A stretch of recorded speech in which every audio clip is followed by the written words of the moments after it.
Seja muito bem-vindo ao programa Controverso. Caetano Veloso, na música Vaca Profana, ele tem um texto que diz assim: eu também sei ser careta, de perto ninguém é normal. Uma psicóloga, recentemente, ela rebate dizendo: realmente, de perto ninguém é normal, mas sem a proximidade nós não conseguimos descobrir a realidade.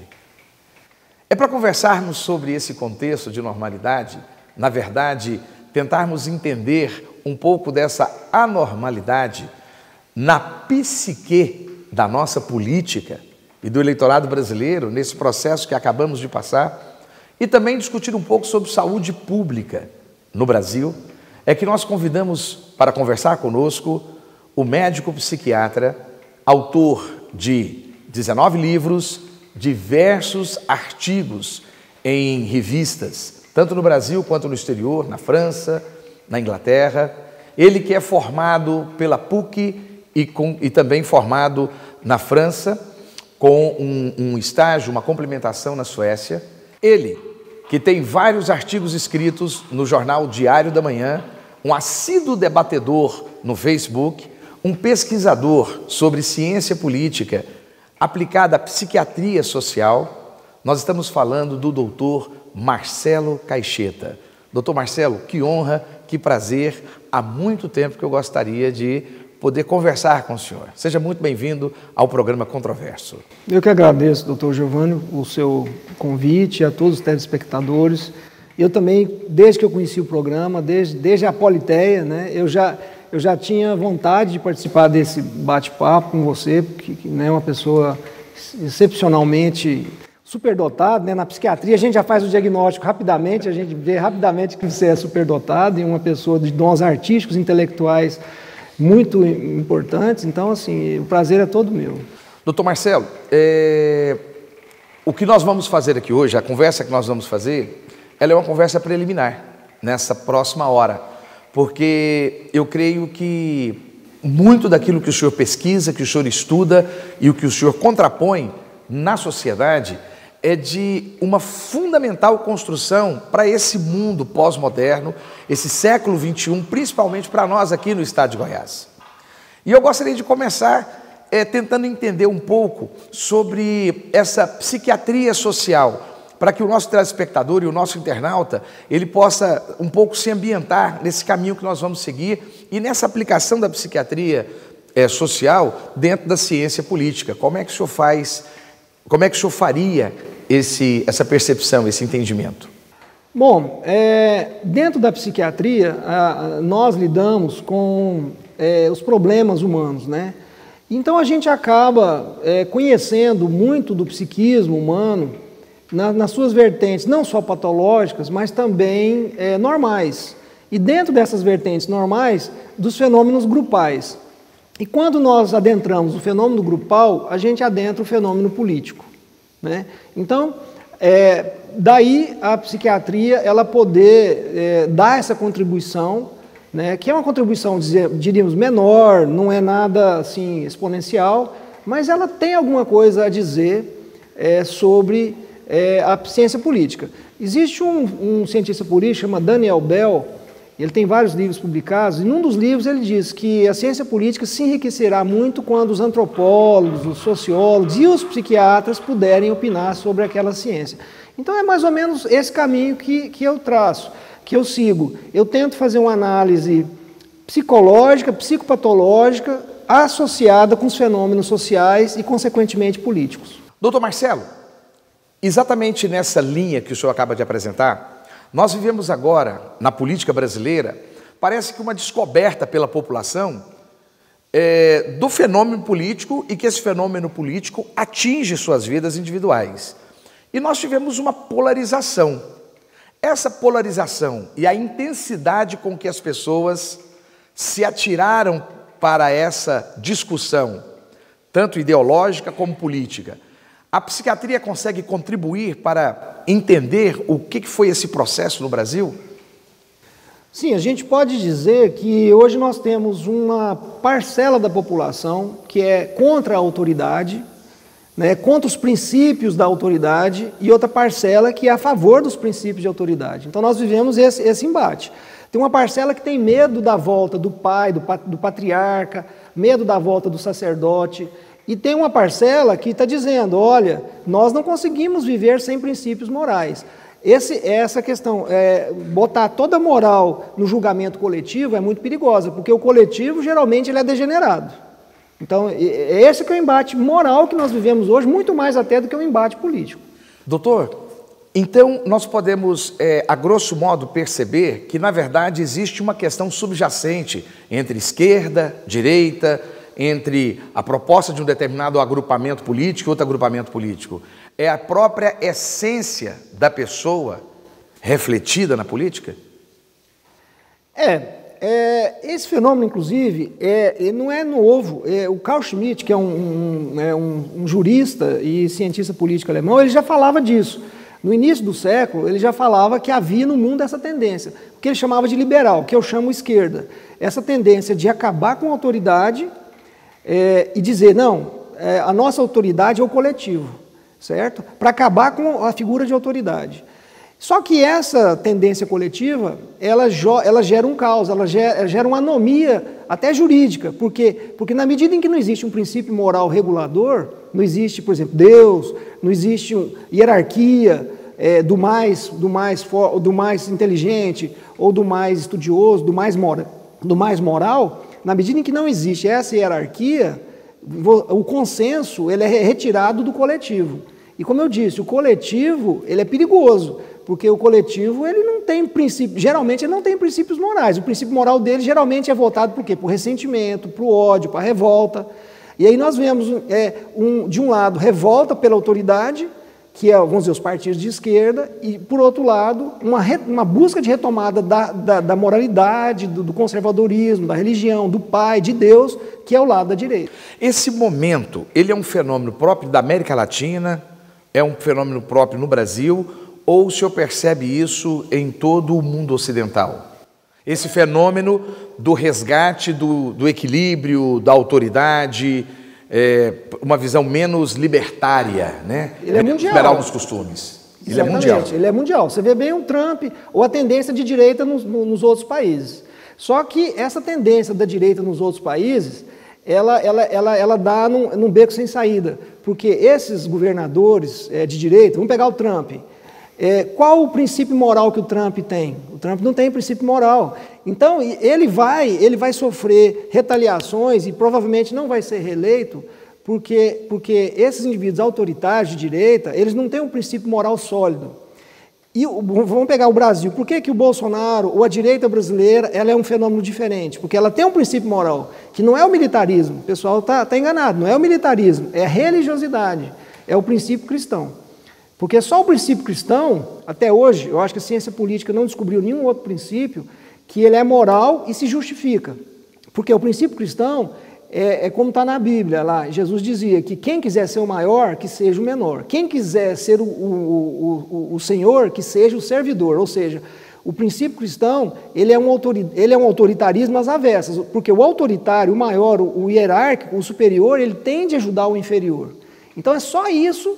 Só essa direita, no meu entender, que ela é consistente. As outras direitas que estão tentando fazer esse movimento no mundo, você pode ver que elas não são consistentes. Você vê na França, a Frente Nacional da Marine Le Pen, ela não consegue se firmar, ou mesmo na Inglaterra, eles não conseguem se firmar. Porque eles não conseguem se firmar porque eles não são um exemplo moral. Porque eles não têm um princípio moral. Qual princípio moral você vai dar para o povo? Você vai falar assim, eu tenho de mandar em vocês, porque vocês são uma cambada de desorganizado, porque é mesmo, a população ou o coletivo ele é desorganizado, ele é hedônico, ele quer prazer, ele não é estável. Só que você chega nesse povo e fala assim, ó, vocês não têm moral, não dão conta de gerenciar o país, eu vou gerenciar. Tá bom, tudo bem, você vai gerenciar, mas qual que é o seu princípio norteador? Ah, eu sou mais forte que vocês, ninguém aceita. Nós sempre imaginamos que o que aconteceu na verdade foi uma guinada conservadora, uma guinada de negação ao Partido dos Trabalhadores e tudo aquilo que a esquerda trouxe, não só com com os eventos que nós acompanhamos da Lava Jato, mas também a agenda de transformação social, a agenda de mudança das relações sociais que não tinha sido combinado com os eleitores ou com o povo previamente.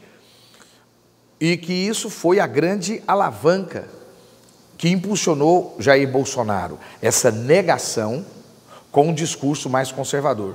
Mas pelo que eu estou percebendo, quando as câmeras de televisão entraram na vida pessoal do Jair Bolsonaro, mostrando pai de 4 filhos, pai de uma menina, marido de uma mulher, uma pessoa totalmente revestida de um monitoramento, um acompanhamento religioso, não posso falar sobre a religiosidade dele, mas posso falar sobre essa casca, esse envolvimento. O senhor acha que isso foi definitivo para a consolidação da expectativa da psique coletiva, para poder abraçá-lo e não afastar-se dele? Concordo que isso foi um elemento importantíssimo, mas houve assim uma tempestade perfeita, assim, a confluência dos astros ajudaram o Bolsonaro em vários sentidos. Ele é um indivíduo simples, então o pessoal está cansado do mise-en-scène, do teatro, da política, está cansado da experiência. Nessa simplicidade ele jogou muito pela mesma lateral que o Lula jogou, né? Que o Lula também se apresentou como uma pessoa simples e do povo. Ele é um simples, só que ele não é um indivíduo afetado, ele é genuinamente simples, então ele come pastel, ele usa caneta Bic, ele usa um relógio Cássio, então ele é simples, ele não é um indivíduo, você vê que ele é um indivíduo, tem um lado moralista dele, que o pessoal está querendo, aquele lado militar, assim, eu vou garantir que vocês tenham uma vida boa. Tem aquele lado pai de família, aquele lado... E tem um lado religioso. Então ele confluiu todas essas... Isso que o pessoal estava querendo, porque o pessoal, na verdade, está cansado de anarquia. Eu não sei se você deve saber, claro, que o elemento fundamental que alavancou o Bolsonaro foram aquelas mulheres que foram para a rua. Aquelas mulheres de peito de fora, aquilo lá escandalizou a sociedade, sobretudo a sociedade evangélica, o pessoal evangélico, porque aquilo falou assim, gente, o esquerdismo é isso. A marcha das vadias. Isso. A marcha das vadias. São mulheres, inclusive o pior, né? Algumas professoras, né? Alguns educadores participando daquele movimento, alguns produtores culturais, aonde começou-se então a perceber, olha, nossa educação, nossa cultura está revestida de princípios com os quais eu não concordo. Exatamente, e ele mostrou isso, olha, isso aí não é o caminho. Nós estamos numa sociedade anárquica, anômica, sem lei. Essa criminalidade é consequência dessa falta de lei. Essa falta de lei, eu sou portador dessa falta de lei. Eu sou portador do falo, vamos dizer, do poder, da masculinidade, da virilidade, dos princípios morais, porque os princípios morais, eles são, queiramos ou não, eles são masculinos, eles são viris, porque Deus é homem, inclusive, porque se contrapondo a essa loucura, vamos dizer, feminista, essa loucura das emoções. Então nós temos também uma identificação, o senhor está nos trazendo que também existe uma identificação do resgate da imagem do varão, nessa condução política. Sim, que nós enfrentamos? Exatamente, da masculinidade, porque se você vê a história da sociedade ocidental no último século... Totalmente feminina. É de castração, né? Castração. Ela tenta castrar o macho. Até a gente não pode tirar a razão, porque a vida das mulheres era horrível. A vida daquela mulher, eu mesmo peguei tempo que o homem chegava em casa bêbado, batia nos filhos, ia dormir bêbado igual um porco, chegava da amante, tinha várias amantes, e a mulher lá com 9 filhos, com 10 filhos, eu convivi na minha família com uma mulher sofrida. Então as mulheres, é claro que elas querem estudar, elas querem ter poder, elas querem não ficar submissas a um patriarca, tudo bem. A sociedade não quer ficar submissa a um ditador, que é o máximo da virilidade, que é um Hitler, que é um Stalin, que é um Mussolini. A sociedade não quer isso, então a sociedade ela fez um movimento contrário ao homem, ao falo, ao poder masculino. Só que passou da medida, porque ao anular o homem, ela anulou os princípios morais, porque queiram ou não, psicologicamente, aí entra a psiquiatria ajudando, o homem ele tem mais estabilidade e, vamos dizer, firmeza de condutas morais do que a mulher, porque a mulher ela é mais... O psiquismo dela é mais voltado para a afetividade. A mulher é mais amorosa, ela é mais... Mas na hora de decisões morais, geralmente o homem ele é mais firme, ele é mais lógico, ele é mais estável, né? Ele é menos emocional. Então, essa moralidade a sociedade ocidental anulou.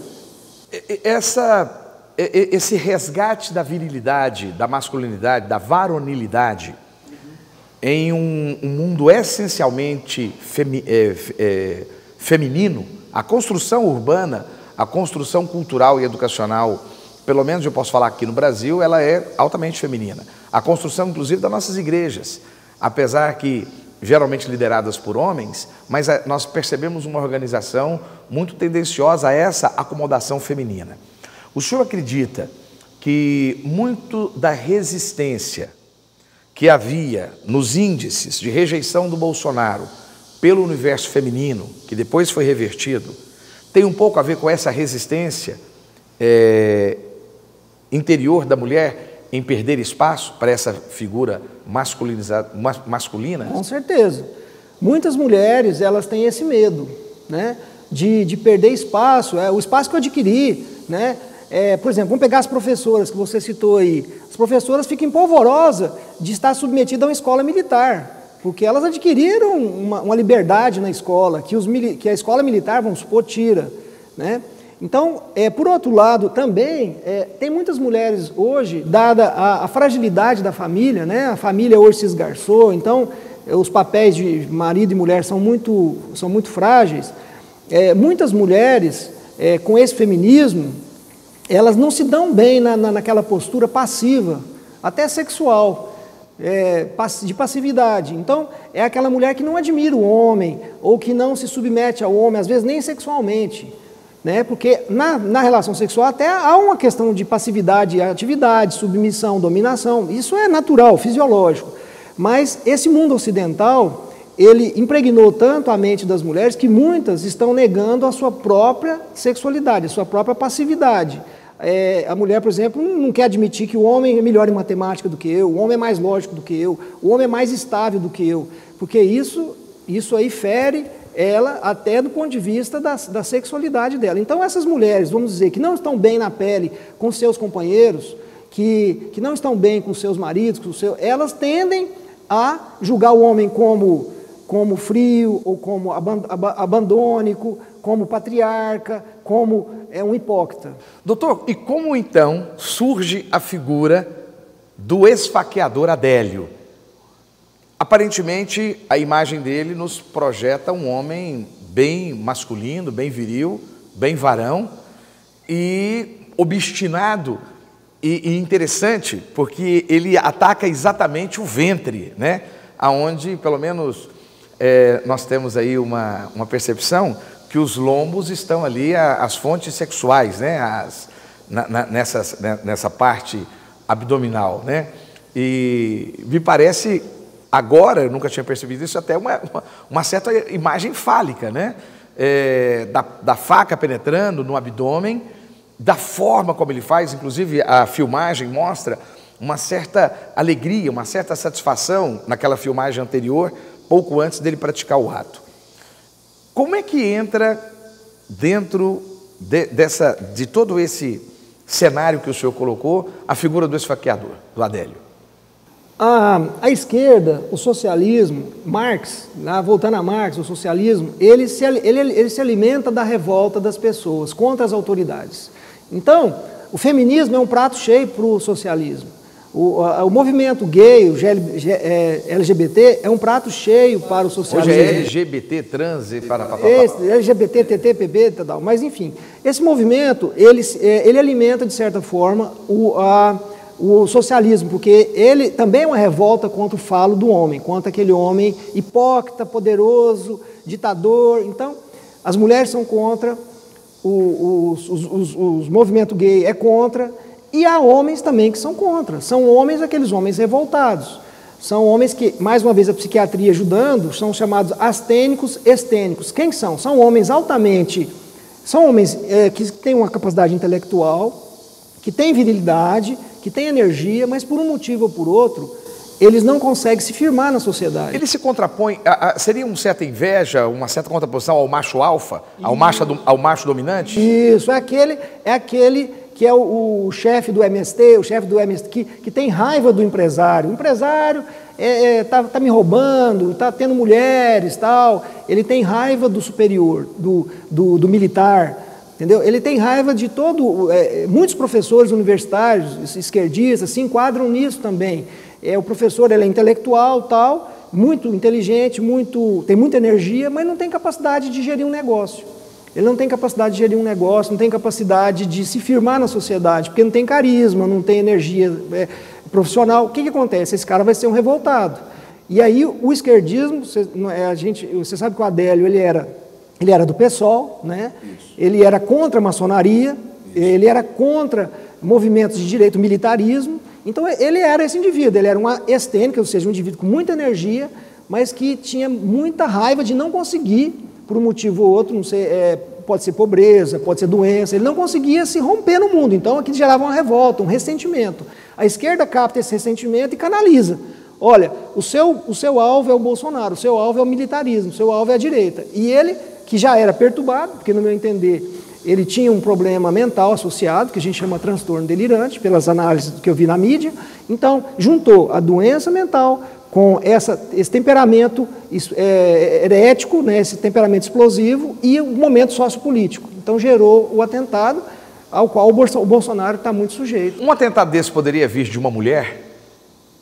Sim. Dentro desse perfil? Exatamente nesse contexto de revolta, de medo da retomada da posição anterior da mulher. Exatamente. Você pode ver que a maioria das pessoas mais veementes são mulheres. Elas só não têm o quê? A testosterona, que elas não têm para fazer a facada, mas elas têm, a raiva elas têm. Fique conosco, porque o assunto está muito bom. No próximo bloco, vamos conversar um pouco sobre a percepção desse perfil psiquiátrico analisado sobre as aglomerações políticas. Controverso com você. Quer se manter competitivo na sua carreira? Venha para a Dalmas, pós-graduação 100% presencial em Goiânia. Oferecemos cursos reconhecidos pelo MEC nas áreas de Direito, Farmácia, Engenharia e Psicologia. Contamos com professores renomados, especializações atualizadas. Além disso, as aulas são um fim de semana por mês. Venha para a Dalmas e faça parte dessa escola de líderes.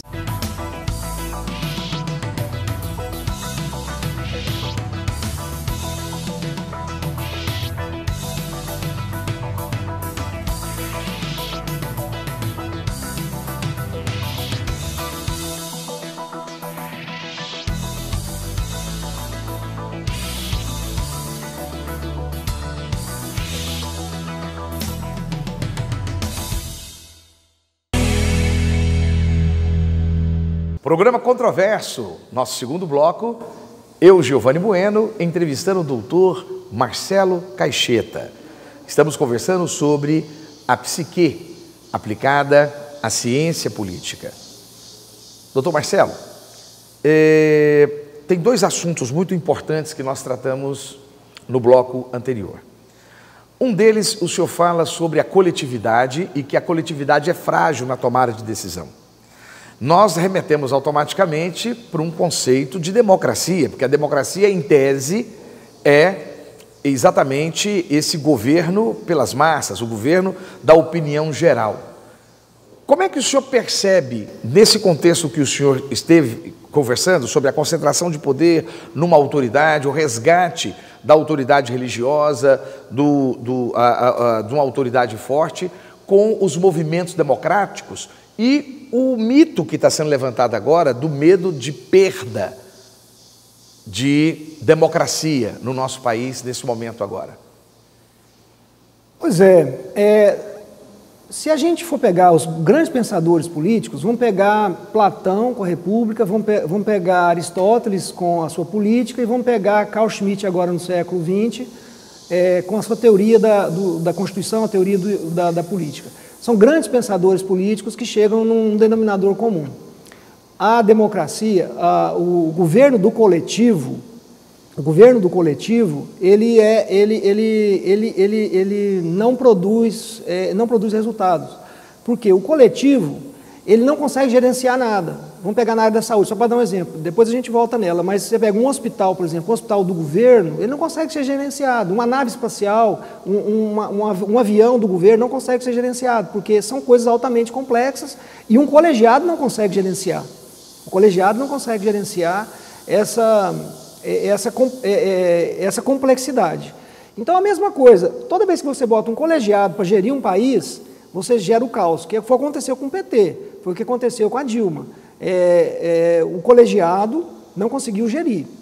Outra coisa, o colegiado, ele é movido por emoções fortes. O grupo, existia um psicólogo social que chamava Gustave Le Bon, francês, que ele estudou isso, que ele mostrava que o grupo, ele gera emoções fortes, então gera raiva, gera ressentimento, ele não gera coisas boas, ou coisas espirituais, ou princípios fortes. Ele gera hedonismo, busca do prazer, busca do auê, vamos dizer, busca da alegria. Então, com isso, a democracia gerida pelo coletivo, ela redunda no caos. Foi o que aconteceu nos governos PT, né? Aí, você, sem um princípio regulador, então você pergunta, qual que é a solução para a democracia? Quem que é esse princípio moral regulador? Aí Platão dizia que era o rei filósofo, né? O Carl Schmitt dizia que era um ditador, tanto é que ele depois foi assimilado, infelizmente, a Hitler, ou a ditadura nazista. Então, aí você me pergunta, qual a solução? Aí, a única solução que eu vejo, por isso que eu acho que o Bolsonaro teve esse sucesso que teve, é a solução cristã. Porque é só o princípio moral cristão que diz, você é o chefe, você é chefe porque você é mais moral, ou é mais inteligente, é mais forte, estuda mais, trabalha mais. Então, você vai cuidar da coletividade, você vai cuidar do que é menor. Então, os seus princípios morais, eles vão ser aplicados para ajudar a população. Ao contrário de um indivíduo que não é cristão, um político normal, que é forte, que é inteligente, que é rico, que tem carisma, que ele vai usar daquele poder para prejudicar a população. Então, a população se revolta contra a autoridade. Essa revolta que a sociedade ocidental tem da autoridade, ela foi capitalizada pela esquerda. Então a esquerda vive de alimentar essa revolta contra a autoridade. Só que isso é uma rua sem saída, porque você capitaliza. Então a esquerda pega o poder. Ela pega o poder, mas o coletivo não consegue gerenciar. O que acontece? Aí você volta para o autoritarismo. Então por isso que todo movimento de esquerda, você vê Fidel Castro, você vê Coreia do Norte, você vê a China, a União Soviética, todo movimento de esquerda que quer se libertar, ele acaba sendo vítima de quem? De um ditador, porque aquele coletivo não consegue gerenciar.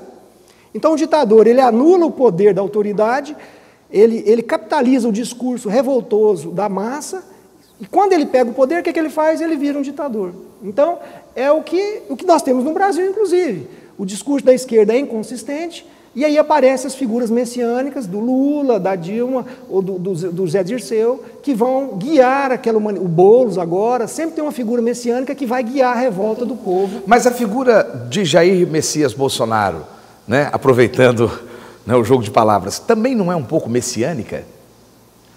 Ou esse messianismo é menor do que a posição da autoridade construída? Sim, ele é messiânico e ele é um risco, por isso ele é um risco, né? Ele é um risco, porque se esse militarismo se investir de autoridade, de autoritarismo, nós vamos voltar ao regime militar, a ditadura militar. Que também não é desejável. Que também não é desejável, né? O povo confia mais, vamos dizer, entre aspas, no Bolsonaro, porque o povo analisa a psicologia da pessoa. Então eles veem que a psicologia do Bolsonaro não é de um cara mandão, porque ele, inclusive, ele era mandado, ele era capitão, ele era mandado pelos generais. Que não aceitava muito, né? Não aceitava muito, inclusive expulsaram ele do exército. Ele foi expulso do exército porque ele não... Então, ele é um indivíduo que não tem, aparentemente... Por isso que eu acho que ele foi amado pela população, porque ele não demonstra vamos dizer, esse ditatorialismo, que é o risco do militarismo. Agora, ele não teria passado pelo mesmo processo do Adélio? Como que chama aquele termo que o senhor disse? Escênico, não? Como é o nome? Estênico.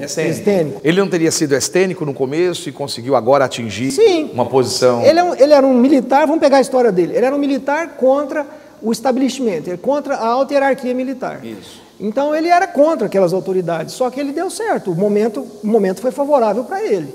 A história o encontrou, né? Ele tem um discurso de princípio moral. E agora, resta saber se esse princípio, é por isso, ele inteligentemente, ele joga para o lado cristão. Diz assim, olha gente, eu não vou ser ditador, eu não vou ser militar, por quê? Porque eu sou cristão. Eu tenho a Bíblia, eu tenho a mulher aqui do meu lado, eu sou família, eu sou humilde, eu ando de chinelo, eu ando de calça curta, então eu não sou... O que não é mentira, ele só apresentou isso, né? É algo que ele tem consistência. Eu nem sei se ele faz isso conscientemente, eu nem sei, mas é uma aparentemente não, aparentemente não. Não, mas é uma grande jogada de dizer, eu não tenho risco de ser ditador, eu tenho a Bíblia que me controla, eu gosto de ajudar, esse dia ele foi filmado ajudando um catador de lixo, com lixo na cabeça, ajudando o catador de lixo, quer dizer, dizendo assim, eu sou um forte, um poderoso, mas eu ajudo as minorias. Por quê? Porque eu sou moral. Porque eu sou um macho alfa, mas eu sou um macho alfa que protege, eu sou militar, então eu protejo vocês. Então não tenham medo de mim. Doutor Marcelo Cacheta, e eu posso dizer então que o senhor, apesar que encontra na democracia fragilidades, quando ela é extensamente democrática ou vigente demais, mas o senhor apoiaria uma democracia presidencialista com autoridade muito bem definida. Então o senhor concordaria com o Estado mínimo, um Estado menor, porque ele concentraria mais poder? Sim, eu acho que o papel do Estado seria de ter uma autoridade, ter um princípio moral. Esse princípio moral, o próprio Carl Schmitt fala que não tem como você ter um governo sem ter um princípio. Eu acho que tem que ter um princípio moral. Qual que é o princípio moral?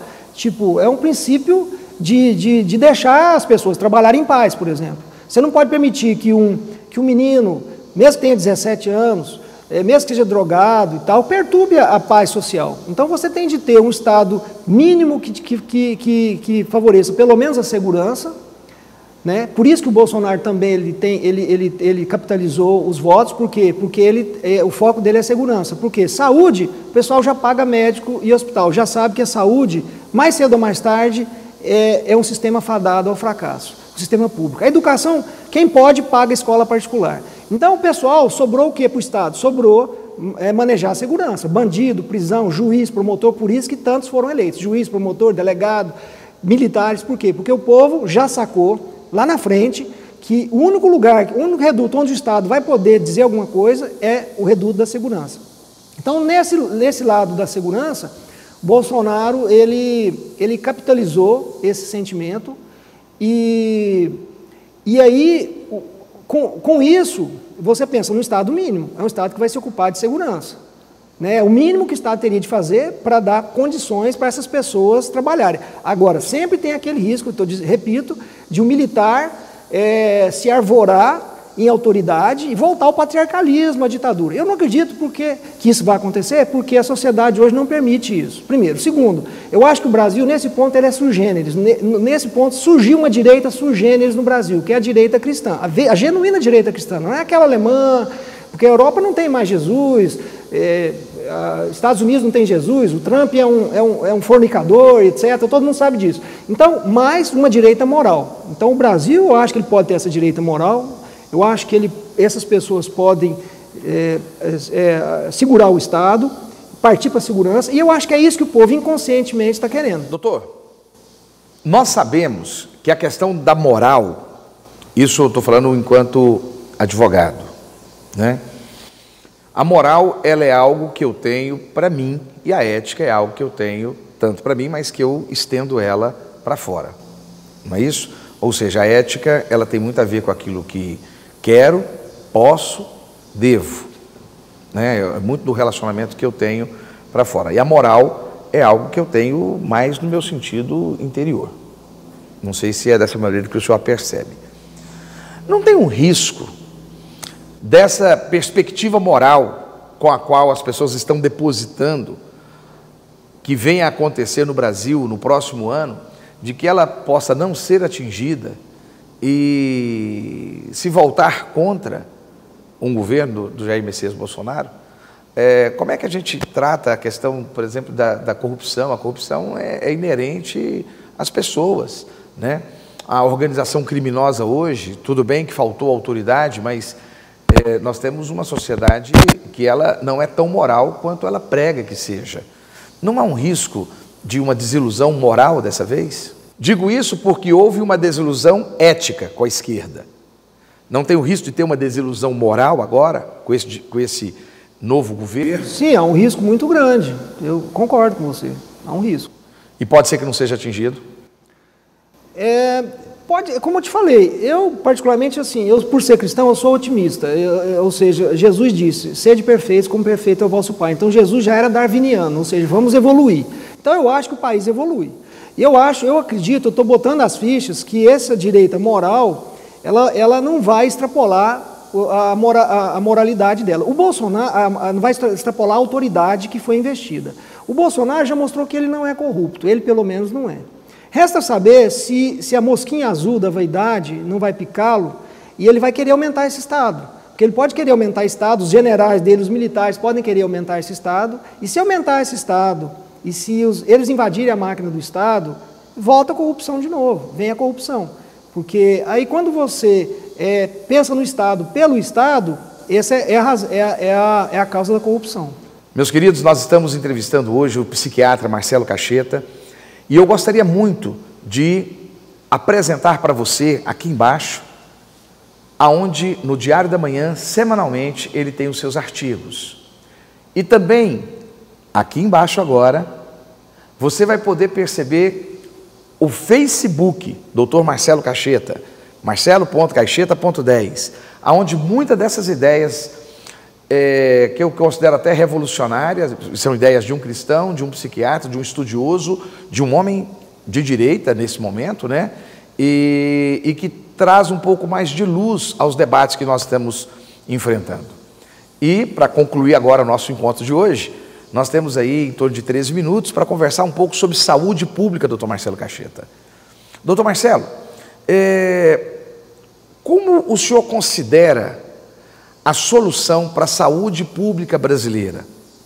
Nós temos percebido, governo após governo, um total abandono e uma desestrutura da saúde pública em nosso país. Nós temos praticamente um caos na tentativa de atendimento a um sistema que seja único e que seja universal, né? Ele é concentrado, é um sistema só e ele busca atender a todo mundo. Como é que o senhor percebe tanto o sistema em si como as ações governamentais? Doutor Giovanni, vou partir de um exemplo prático que eu vivo na psiquiatria. Eu comecei na psiquiatria em 1981. Em 1981, em Goiânia, haviam 1.750 leitos psiquiátricos pelo SUS, bancados pelo governo. Naquela época não existia o SUS, mas era bancado pelo governo. 1.750. A nossa carga tributária, na época, estava em 23%. Hoje, nós temos em Goiânia 220 leitos, ou seja, houve uma queda. O governo abandonou 90% dos leitos psiquiátricos, e nós estamos com a carga tributária de quase 40%. Ou seja, a nossa carga tributária nesses 30 anos, 40 anos, ela dobrou, e a assistência médica hospitalar, ela caiu 90% na área que eu lido, que é a psiquiatria. Então, o que está acontecendo? O governo cobra cada vez mais e dá cada vez menos. Então, na psiquiatria, a população já está desassistida. Você vê, desde a alta complexidade e a média complexidade de assistência, já não existe mais no governo. Você vê, o próprio governo, os próprios hospitais, ele está passando para terceiros, na condição de organizações sociais. Até a atenção básica, ela está sendo destruída. Por quê? Você vai num posto de saúde, na frente do posto de saúde tem um punhado de clínica popular. Na frente do posto de saúde tem um punhado de doutor consulta rápida. Então, até nas consultinhas, o governo está cedendo espaço para a iniciativa privada. O problema é que o governo continua cobrando da população, arrancando da população esse dinheiro. A população não tem dinheiro, então, de pagar médicos e hospitais adequadamente. Os médicos e hospitais não conseguem vicejar, não conseguem crescer por causa da carga tributária e porque eles não têm paciente, porque o governo rouba os pacientes dele. Então, não tem concorrência, não se estabelece uma boa concorrência. Para você ter ideia, nos últimos 10 anos, em Goiás perdeu 80 hospitais, quase 100 hospitais, nos últimos 10 anos, quase 100 hospitais fecharam em Goiás. Então, o que está acontecendo? A população está ficando cada vez mais desassistida, os médicos, os laboratórios, os hospitais não têm estrutura para se firmar no interior, porque a carga tributária é enorme, as exigências são enormes, então está havendo um despovoamento hospitalar. E a população cada vez mais carente. Aí o que acontece? O governo entra com as suas, chega com as suas saídas mirabolantes. Olha, vamos aumentar, como aumentou em 500% as faculdades de medicina, 90% das faculdades de medicina que o governo... Como se o médico fosse o problema. Como se o médico fosse o problema. 90%, agora, 90% das faculdades que abriram, que o governo petista abriu, não tem hospitais. Então estão formando médicos de faculdades que nem hospital tem. Então médicos de baixa qualidade, só que eles querem quantidade. Essa quantidade eles querem para baixar o preço do SUS. Então o que está acontecendo no SUS? Você está tendo médicos muito baratos, de qualidade cada vez menor, compromisso cada vez menor, e essa qualidade no SUS baixa, ela impacta na população. Então a população continua cada vez mais desassistida. Os médicos bons, os médicos gestores, os médicos idealistas, os médicos capacitados, eles estão saindo do SUS. Então, o SUS hoje é uma nave, é um avião sem piloto. Está sendo pilotado pelas aeromoças, porque sem o piloto, eles então botam um outro profissional, outra pessoa para dirigir. Só que, como eu falei no início do programa, o hospital, a medicina é uma coisa complexa, o governo não dá conta de gerenciar uma coisa complexa sem ter um profissional complexo, que é o médico. Então, só dei esse exemplo para mostrar o seguinte, que onde o governo coloca a mão, aí se fala, tem as organizações sociais. Aqui em Goiás nós estamos vendo, as organizações sociais estão quebradas. Eu fiz uma entrevista para o Diário da Manhã, hoje mesmo eu fiz essa entrevista, não posso citar a fonte, mas eu perguntei para uma fonte, alta fonte do governo, por que as organizações sociais estão quebrando em Goiás? Ele falou, por corrupção. Porque as organizações sociais hoje são o quê? São um apêndice do governo. Quem está lá mandando são políticos, são amigos do governador, amigos de não sei quem, de deputado, amigos de não sei quem, que estão mandando nas organizações sociais, ou seja, são governo, então elas estão quebrando, recebem muito dinheiro e quebram.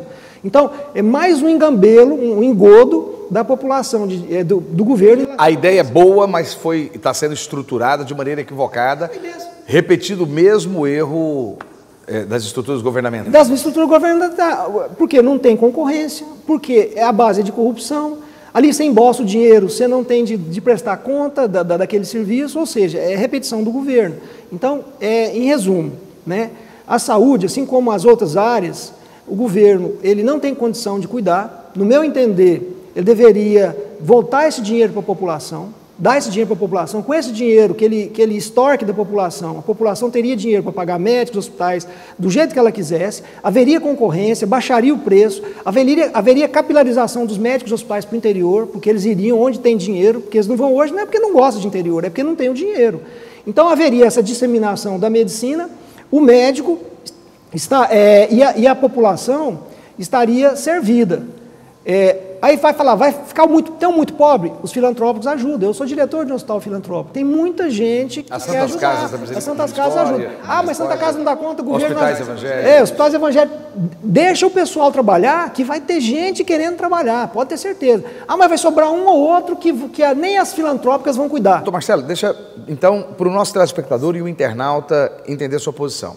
Então, para a saúde pública, o senhor entende que diminui a arrecadação fiscal do governo, o governo interfere menos, deixa esse dinheiro mais na mão da população. Com esse dinheiro na mão da população, que a saúde deveria ser privada. Sim, seria isso, desde que haja dinheiro na mão da população. O que não tem condição é essa retenção de 49% de tributo, não é isso? Então não tem condição do povo buscar uma solução médica nesse momento. Então, teria que ser um movimento duplo, não é isso? Segundo, só um detalhe aonde eu quero chegar. Quando o senhor vê que nasce esse sistema único de saúde no Brasil, essa ideia de sistema único e universal no Brasil, a partir de que ano, mais ou menos? Na década de 80. Da década de 80. Então, no momento em que nós saímos do regime militar, saímos do regime militar com uma forte tendência de esquerda. Nós só temos mais 3 minutos, é um assunto complexo, mas eu queria lhe perguntar, o senhor acha que o sistema universal, único, ele foi dotado de um certo sentimento, pensamento socialista, marxista, e ele tendia a ser um instrumento de dominação? Bom, a primeira parte eu responderia sim. Eu acho que o desenho dele é socialista, por isso, inclusive, que ele não deu certo. O gerenciamento não funciona, o que não tem dono não tem gerenciamento, e a saúde é muito complexa, então ele não funciona. Hoje nós temos o corporativismo, o sistema ele é voltado para si mesmo, ou seja, ele é autofágico, ele se alimenta de si mesmo, ele não é muito voltado para a população, mas para si mesmo. Então ele é socialista. Agora, o motivo disso, se ele é destrutivo ou não, como eu falei, eu acho que é destrutivo na medida em que hoje o sistema de saúde está contaminando, o sistema público está contaminando o sistema privado de saúde.